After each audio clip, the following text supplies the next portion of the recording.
Oui, c'est après plusieurs décès en République démocratique du Congo, notamment au sud et au nord Kivu, que le président de la République, Félix Antoine Tshisekedi, accepte enfin le dialogue. Aujourd'hui, je suis sur plateau avec... Je suis M. Sami Kalonji Badibanga, je suis l'administrateur du territoire de Fizi, dans la province du Sud Kivu. Oui, sans oublier que vous êtes aussi un cadre dans l'UDPS, le parti au pouvoir. Oui, je suis le vice-président fédéral de l'UDPS rural du Sud Kivu. Oui, monsieur, nous sommes là. On voulait savoir un peu la sécurité actuelle à Fizi. Est-ce qu'il y a une sécurité? Est-ce qu'il y a des conflits? Bon, comme vous le savez, le territoire de Fizi, c'est un territoire essentiellement humanitaire. Notre territoire de Fizi est caractérisé par trois problèmes. Nous avons le premier problème, c'est le problème humanitaire. Le deuxième problème, c'est le problème de paix. Et le troisième problème, c'est le problème de développement. En ce qui concerne le premier problème qui concerne le problème humanitaire, vous savez que Fizi, comme je venais tantôt de le dire, c'est un territoire essentiellement humanitaire parce qu'en son sein, nous avons les différentes organisations internationales, les ONG, qui œuvrent dans les différents secteurs vitaux de ces chers territoires. Ces humanitaires interviennent parce qu'il y a les affrontements qui se vissent dans les moyens au plateau de Fizi, notamment les conflits violents qui opposent nos FRDC appuyés par les Wazalendo face aux raids Tabara et Tukaneo qui sont les deux groupes armés pro M23. Voilà, chaque fois qu'ils se battent, c'est toujours la population qui est obligée de se déplacer pour chercher un abri. C'est toujours cette même population qui est victime parce que quand il y a la guerre, elle est obligée de laisser les vaches, les chèvres, les moutons, tous les biens de la maison pour aller s'abriter dans les voisins, dans les villages environnants ou être accueillis dans des différentes familles ou soit aller plus loin pour sa sécurité parce que quand la guerre arrive, il y a toujours des victimes collatérales. En ce qui concerne le deuxième problème, le problème de paix, vous savez, nous avons aussi la problématique des Wazalendo. Nous avons les Wazalendo qui ont plusieurs factions et puis nous demandons au gouvernement central de pouvoir mettre en place certains mécanismes pouvant identifier réellement qui est Wazalendo ou qui ne l'est pas. Parce que ça crée quand même une confusion. Toutes les différentes ethnies qui vivent à Fizi, chacune a son groupe armé qui s'appelle Wazalendo. Et quand il y a aussi les Banyamulenge qui veulent aussi s'appeler les Wazalendo, ça pose un problème très sérieux. Et tout ça, ce sont des problèmes que nous avons en ce qui concerne le deuxième problème qui est celui de paix et aussi la cohabitation pacifique entre les différentes ethnies qui vivent à Fizi. Je vous dis qu'entre les Babembe, les Bafuliru, les Banyindo et les Banyamulenge, il n'y a pas de conflit. Il n'y a pas de conflit parce que je vous dis que chez moi, dans les territoires de Fizi, nous avons dans les secteurs de Mutambala, précisément dans les groupements de Basimukingé, nous avons le village Bibokoboko 1. C'est un village qui est dirigé par M. Elia Mukanyo. Elia Mukanyo, c'est un Munyamurenge. Le village de Bibokoboko 2. Nous avons Kifata Matare. Kifata Matare, c'est le chef du village de Bibokoboko 2 qui est un Munyamurenge. Dans le secteur de Tanganyika, groupement de Balala Nord, nous avons le village Kamombo 1. Kamombo 1, c'est un village qui est dirigé par Sibatunzi Ndayobero. Kamombo 2, nous avons Muhavu Omutuza Eliazar.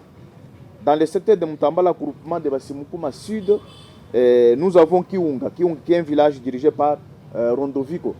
Nous avons le village de Rukezi et qui est dirigé par Mfuliru, qui s'appelle Felemo Makambo.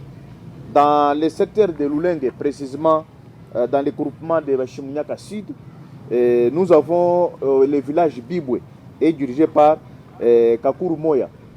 Le village Kivumu 1 est dirigé par Ndainda Karocho. Dans le village Kavumde, c'est Kabunde Kivumde. Et dans le village Runundu, nous avons Semahoro Kahara, c'est le petit frère de Bizimana Kaharamoto. Donc vous comprenez que chez moi, nous avons les Banyamulenge qui sont les chefs de village. Je n'ai jamais reçu en tant qu'administrateur du territoire de Fizi aucune plainte de la population. je n'ai jamais réussi aucune manifestation signalée ça et là provenant de la population, des chefs coutumiers ou de certains citoyens qui réclameraient le départ de ces chefs de village. Donc c'est pour vous dire que chez moi, la cohabitation pacifique, elle est stable. Les Babembe, les Banyamourenke, les Bavira, les Bafuliru, et les Baluba, les Bazoba, et donc toutes les différentes ethnies qui vivent à Fizi vivent dans la paix. Ce sont les politiciens qui sont à Kinshasa et en Europe et qui sont les agents causaux de ce que nous vivons à Fizi. Parce que parmi ces gens, il y a les extrémistes qui veulent attiser le fait pour pouvoir déstabiliser Fizi, et enfin que cette population soit toujours dans une errance éternelle. Mais je vous dis que chez moi, Fizi, les Banyamourenke et les Babembe, ils vivent sans problème. Donc je vous dis franchement, en tant qu'administrateur de Fizi, que chez moi, la population de Fizi dans l'ensemble, et en particulier les différentes ethnies qui vivent dans la cohésion pacifique, vivent mieux, et sauf ces petits problèmes qui sont inhérents à la vie des humains, et qui sont le plus souvent dus au fait que les extrémistes des deux côtés veulent toujours que les différentes communautés qui vivent à Fizi puissent s'opposer pour pouvoir tirer les ficelles. Et surtout que nous nous approchons des échéances électorales, ils veulent toujours attiser ce fait pour pouvoir continuer à diviser la population. Mais d'une manière générale, ma population vit dans la paix. Sur le plan des développements, en ce qui concerne le troisième problème, nous avons le problème des développements. Vous savez qu'il n'y a pas de développement sans route. Les routes précèdent le développement, dit-on. Chez moi, vous savez que nous sommes traversés par la RN5, qui constitue pour nous un fleuron économique. Et c'est cette tronçon d'intérêt national et qui fait même la fierté de notre territoire de Fizi. Mais malheureusement, l'état de ces tronçons, c'est un état piqué. Il est dans un état de développement très avancé. Et nous avons à maintes fois déploré cette manière de voir cette infrastructure capitale pour nous être dans cet état. Mais nous avons quand même à notre niveau fait des plaidoyers auprès des différentes autorités provinciales, nationales pour pouvoir nous réhabiliter cette route. Nous pensons et nous osons croire qu'avec les différents plaidoyers qui ont été menés en ce qui concerne nous, les autorités territoriales, au niveau de la province à Kinshasa, nous espérons, parce que c'était une promesse, une parole de principe qui nous avait été donnée, que les mois d'avril, c'est les mois où les travaux devaient débuter. Mais avec ce que nous avons connu comme l'agression rwandaise via les pantins du M23, voilà que tout le programme est perturbé. Pour le moment, nous nous occupons d'abord de la paix. Il faut d'abord que la paix revienne sur toute l'étendue nationale, en général, en particulier sur les deux Kivu, qui sont les deux provinces les plus victimes de l'invasion afdélienne depuis 1996 jusqu'à ce jour. Oui, en parlant de paix, monsieur l'administrateur, nous avons entendu que le vice-premier ministre a même suspendu les activités de PPRD. Est-ce que cela n'aura pas d'impact négatif sur la sécurité et la paix dans notre pays? Bon, vous savez que le PPRD comme parti politique, qui a vu jour juste après l'arrivée de Laurent Désiré Mouzé Kabila, fait Mouzé Kabila, paix à son âme. C'est un parti politique qui a été enregistré comme tous les autres partis politiques au niveau du ministère de l'Intérieur, parce que pour qu'un parti politique puisse fonctionner, il fallait que ce parti politique puisse avoir un agrément, du moins signé par les autorités du ministère de l'Intérieur. Mais avec ce qui est arrivé, le PPRD s'est retrouvé un parti politique qui a des accointances avec le mouvement du M23. Vous savez, depuis que notre pays a été agressé par le M23, qui est juste des pantins du Rwanda, vous n'avez jamais su ou entendu parler d'un communiqué du PPRD condamnant l'agression dont a fait face à notre chère nation. Aucun communiqué du PPRD condamnant les atrocités commises par le Rwanda à travers le M23. Comme a été agressé et tombé dans les mains du M23, il y a eu beaucoup de morts, Bukavu également. Joseph Kabila, qui est un sénateur à vie, il n'a fait aucune déclaration. Mais vous l'avez suivi lors de sa visite en Afrique du Sud dans un patrimoine, donc une fondation privée de l'ex-président Thabo Mbeki. À sa sortie, il avait donné une interview à travers laquelle il avait étayé quand même ses idées. Il avait même qualifié les mouvements terroristes du M23 comme des citoyens qui avaient des revendications légitimes et qu'il ne fallait pas les appeler des anarchistes. Et cette sortie médiatique de M. Kabila, c'était une sortie médiatique ratée. Parce que lui, Kabila lui-même, quand Kome est tombé à Bukavu, il n'a fait aucune déclaration. Donc, ce qui prouve à suffisance que M. Kabila a des complicités avec le M23. Et vous savez, le M23, c'est la fabrication du PPRD. Rappelez-vous, en 2013, quand Goma a été agressé et tombé entre les mains de ces mêmes messieurs, c'est toujours Kabila qui avait négocié avec le M23 pour leur faciliter le mixage, le brassage, le partage de pouvoir dans les différentes sphères nationales. Donc pour nous, et le président Félix Tshisekedi, le président de la République démocratique du Congo, avait à 2 reprises pointé du doigt M. Kabila comme le responsable du M23. Et la population n'avait pas crié. Je vous dis qu'aujourd'hui, tout le monde peut donner raison au président de la République qui avait à l'époque indexé Kabila d'être les responsables du M23. Mais lui-même avait annoncé que prochainement, il va faire son entrée en RDC via la partie orientale. Mais il a été à Goma. Que les gens ne veulent pas, que les gens ne puissent pas nous venir nous râler, nous rabaisser les oreilles avec des paroles qui ne tiennent pas debout. Mais je vous dis que M. Kabila a été bel et bien à Goma. Ça, c'est tout le monde l'a vu. Ce n'est pas... Il est entré à Goma à 17h. Et tout le monde l'a vu. Et il est parti à Goma. Imaginez-vous, votre pays est agressé. Vous, en tant que sénateur à vie, vous, en tant qu'ex-président de la République démocratique du Congo, vous n'avez jamais condamné l'agression du Rwanda via les pantins du M23. La population a été massacrée. Chaque jour à Goma, à Bukavu, c'est la population qui est tuée. Les biens de la population, les voitures de luxe, les magasins, tout est cambriolé vers le Rwanda. À Kachiche, il y a eu même les massacres, les femmes violées, les femmes mutilées. Le monsieur n'a fait aucune déclaration condamnant ces atrocités de la part du M23 qui est les pantins du Rwanda. Mais aujourd'hui, cette partie est occupée par ces pantins du M23. Vous donnez le luxe d'aller visiter cette partie. Et il a été même accueilli par les M23, les honoraires militaires. Tout, c'est à Goma. Mais vous imaginez un ex-chef de l'État qui devait au moins travailler pour la paix, mais il s'associe aux malfaiteurs, au mouvement terroriste qui a agressé et tué sa propre population. Comment est-ce que nous pouvons douter, est-ce que nous pouvons comprendre que réellement si Joseph Kabila est un Congolais? Voilà la question que tout le monde se pose. Parce que c'est quelqu'un qui n'a aucune compassion pour le pays. Et pourtant, vous savez, Kabila est venu en botte. Il est venu en botte lors de l'invasion afdélienne en 1996. Il est venu en botte. Il n'avait pas la beauté. Le Congo, la RDC lui a tout donné. La barbe qu'il a, c'est la barbe de la RDC. Les belles vestes qu'il porte, tous les biens qu'il a, les Kingakati, les Kachamata, tous les biens qu'il a amassés à travers le pays, c'est le Congo qui lui a tout donné. Mais voilà un monsieur qui a reçu tout du Congo. Mais au finish, voilà ce qu'il donne au Congo. Il s'associe aux terroristes qui pillent le Congo. Il s'associe aux terroristes qui agressent, qui violent, qui font tous les maux dans ce pays. Et voilà que le chef de l'État, Félix Antoine Tshisekedi Tshilombo, avait raison que M. Kabila, sénateur à vie, président honoré de la RDC, est le patron du mouvement terroriste M23. Oui, et comme je l'ai mentionné dès le début, pourquoi le président a-t-il attendu autant de morts pour enfin accepter la discussion avec le rebelle? Pourquoi, après tant de morts, tant de tueries au nord et au sud Kivu, maintenant, il décide enfin de parler? Pourquoi? Le président de la République, chef de l'État, c'est un grand diplomate. Vous savez, beaucoup de gens suppitent dans les différentes déclarations, mais vous savez que seul le chef de l'État a la boussole de ces pays. Il sait où il peut poser les pieds.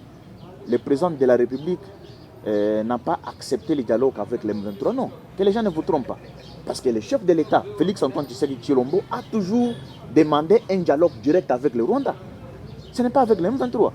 Le président négocie avec le Rwanda. Vous avez suivi qu'il y a une délégation du Rwanda, celle de la RDC à travers le ministère de l'Intérieur et des Affaires étrangères qui sont aux États-Unis pour signer les accords concernant la paix dans la région du Grand Lac. Est-ce que avez-vous appris qu'il y a une délégation du M23? Non. Le président de la République, Félix Tshisekedi, reste toujours logique dans ses bottes. Les chefs de l'État négocient avec le Rwanda parce que c'est le Rwanda qui est le patron du M23. Les M23, ce sont des pantins. Ce sont les gens qui portent les revendications de leur parrain qui est le Rwanda. Mais les chefs de l'État ne négocient pas avec le Rwanda. Les chefs de l'État négocient pas avec le M23, mais les chefs de l'État négocient avec le Rwanda, qui est le véritable patron du M23. Voilà.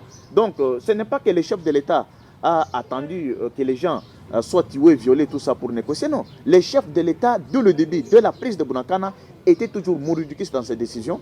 Les chefs de l'État ne négocieraient jamais avec les M23. Les chefs de l'État négocient avec le Rwanda. Le Rwanda qui est le vrai agresseur du Congo. Et quand nous avons suivi les différentes sanctions qui ont été ciblées contre le Rwanda, et la communauté internationale, le partenaire qui œuvre dans la paix, parce qu'à travers la communauté internationale, il y a des pays sérieux et qui ont aussi l'amour de ces pays, qui ont aussi pitié de ces Congolais. Et il y a aussi des pays qui profitent de ces minéraux, parce que quand le Rwanda exploite les minéraux, parce que la guerre que nous avons au Congo, c'est la guerre d'exploitation. Parce que les gens doivent comprendre que nous devons d'abord aimer notre pays, la RDC. La guerre dont nous sommes victimes, l'agression dont nous sommes victimes, ce n'est pas l'agression pour faire partir Tshisekedi du pouvoir, non. Félix Tshisekedi, c'est un président de la République qui a ses mandats constitutionnels et au terme de ces mandats, il s'en ira. Mais l'agression dont nous sommes victimes, c'est l'agression du Rwanda. Cette agression vient pour nous ravir notre chère patrie, le Congo. Vient pour découper ce Congo. Une partie du nord et du sud Kivu doivent partir et faire partie du nouveau pays que les Rwandais dans l'imaginaire veulent implanter à l'est du pays. Voilà que la population doit se mobiliser dans un éveil patriotique pour faire échec à cette agression. Mais ce n'est pas un problème de Félix Tshisekedi comme président de la République, parce que le Félix Tshisekedi partira et le Congo restera. Mais nous devons tous nous mobiliser pour pouvoir faire échec à cette agression rwandaise, pour que notre cher pays ne puisse jamais connaître un découpage. Le Congo, c'est 26 provinces. Le Congo, c'est 145 territoires. Le Congo, c'est 33 villes. Le Congo, c'est 2 345 000 km². Et aussi, un peu pour mettre fin à notre émission, monsieur l'administrateur, que pouvez-vous dire à la population nationale, provinciale, ainsi qu'ici chez nous? Que pouvez-vous dire aux gens par rapport à cette situation pour tenir? Est-ce qu'il y a un espoir, il y a une allure d'espoir pour nous, les Congolais? Est-ce que nous devons nous attendre à quoi? Merci beaucoup pour la question. Je tiens à féliciter de tout cœur le président de la République, Félix Antoine Tshisekedi Tshilombo, les prophètes incompris. Aujourd'hui, tout le monde donne raison à Fathi Beton parce que c'est lui le visionnaire. Mais je suis en train d'apprendre aux gens qu'avant que Félix Tshisekedi soit le chef de l'État, c'est quelqu'un qui a beaucoup travaillé au sein de l'UDPS. Il occupait le poste de secrétaire national aux relations extérieures, substitut d'un diplomate du parti. C'est quelqu'un qui a visité les grandes sphères nationales et internationales de la politique de ces macrocosmes. C'est quelqu'un qui connaît mieux l'Europe. C'est quelqu'un qui a un cursus politique alléchant pour avoir vécu longtemps en Europe, en Belgique, partout là. Aujourd'hui, il prouve à suffisance que c'est quelqu'un qui maîtrise quand même le méandre de la diplomatie. Aujourd'hui, je vous dis avec toute fierté que la guerre a pris fin. Et la guerre du M23, les patins du M23 qui a agressé le Congo via le Rwanda, la guerre a pris fin. Aujourd'hui, cette guerre est derrière nous. Nous félicitons l'excellence, monsieur le président de la République, Félix Antoine Tshisekedi Tshilombo. Je demande à ma population de Tizi de toujours faire bloc derrière le président de la République, derrière leur administrateur, M. Sami Kalonji, pour pouvoir vaincre l'ennemi. Parce que notre pays ne doit plus être un pays où chacun peut venir faire du n'importe quoi. Nous demandons à nos frères Ouazalendo qui ont aussi montré de quoi ils sont capables, aux patriotes FRDC et non les traîtres qui bouffent l'argent de l'ennemi, de pouvoir former un bloc pour pouvoir sauver cette nation, sauver notre casa commune qui est la RDC contre toute agression d'où qu'elle vienne. À la population congolaise d'être derrière le président de la République, Félix Antoine Tshisekedi Tshilombo, l'homme qui maîtrise mieux la diplomatie que nous, et nos sincères félicitations aux membres du gouvernement qui ont aussi travaillé durement à travers les différents secteurs, notamment les ministères de la Défense, le ministère des Affaires étrangères, le ministère de la Justice. Et tout le monde a travaillé, et tout le monde a fait un effort pour pouvoir apporter la vraie information auprès de la population. Aujourd'hui, toute la population congolaise est au courant que la guerre dont nous sommes victimes de la part du Rwanda, c'est la guerre des minéraux. Les Rwandais veulent occuper le nord et le sud Kivu pour pouvoir exploiter nos minéraux qui sont parmi eux les minéraux qui sont exploités par le Rwanda, qui doivent être vendus en Asie et en Europe. Et tout le monde aujourd'hui, toute la population est au courant de cette situation. Donc voilà que le président de la République, à travers cette guerre du Rwanda, a su dénicher le véritable agresseur, les véritables ennemis de la République. Aujourd'hui, tout le monde connaît que la guerre du Nord et du Sud Kivu, c'est la guerre des minéraux. Les Rwandais veulent venir exploiter nos minéraux en faisant la guerre, en poussant la population à se déplacer pour rester exploiter nos minéraux et aller le revendre en Asie et en Europe. Aujourd'hui, chaque population a su, à travers le président Félix Antoine Tshisekedi Tshilombo, que la guerre dont les Kivu et les deux Kivu ont été victimes depuis l'invention de l'Inde de 1996, c'est la guerre des minéraux. Et nous disons merci à la population congolaise, la population de Fizi, qui a su résister et qui a refusé l'agression rwandaise qui a amené beaucoup d'argent pour nous corrompre. Nous à Fizi, le Rwanda a amené ses émissaires à Fizi pour nous corrompre avec beaucoup d'argent. En tant qu'administrateur, j'ai refusé l'argent du Rwanda. Je dis que je suis patriote, je dois mourir pour ma patrie. Je n'ai aucun autre pays à part ce Congo. Et quand je serai mort, je serai enterré dans ces pays. Nous avons refusé l'argent de l'agresseur rwandais. Certains chefs coutumiers qui m'ont soutenu, et je les félicite, certains officiers militaires, certains Wazalendo qui m'ont soutenu dans cette démarche. Et je vous dis sincèrement merci. Nous avons su prouver à la face du monde que nous sommes les vrais patriotes. Si nous avions pris l'argent du Rwanda à travers ces émissaires envoyés, aujourd'hui, Fizi serait tombé. Pourquoi? Parce que Fizi, c'est la route qui ouvre la voie vers le Maniema et vers la province de Tanganyika à Kalemi. Mais nous avons refusé parce que nous n'avons qu'un seul pays qui s'appelle le Congo. Nous n'avons qu'un seul président qui s'appelle Félix Antoine Tshisekedi Tshilombo. Voilà que nous sommes les véritables patriotes qui ont su résister et refuser l'argent de l'agresseur. Merci, monsieur l'administrateur. Merci beaucoup. Et comme vous l'avez suivi, nous sommes sur le plateau des radios et télévisions Sky Media TV. Merci de nous avoir suivis et très bonne journée à vous. Merci.